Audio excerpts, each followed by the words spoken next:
Tejaswini news for Odisha. कटकण भितर बौद्ध जिला बघियापड़ारे रथयात्रा पालित।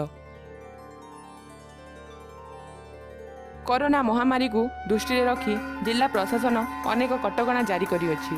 प्रशासनर कटकणा और निर्देश क्रमे चलित वर्ष बौद्ध जिला बघियापड़ा जगन्नाथ मंदिर परिसर में रथयात्रा पालन करा जाइछि।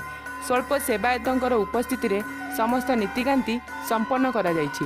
सकाळ ठारू तीन ठाकुरं को स्वतंत्र बेश करा जिबा परे टाहिया बांधी पहंडी करा जाई गंभीरा घरू बाहर को अणा जाइथिला।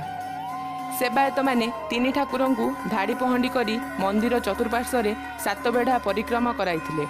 मंदिर परिसर रे निर्मित एक नूतन गृह को माउसीमा मंदिर भावे चिन्हट करा जाई सेठारे तीन ठाकुरं को विजे करा जाइछि। बाहुडा पर्यंत समस्त नीतिकांति सेठारे कराजिबो।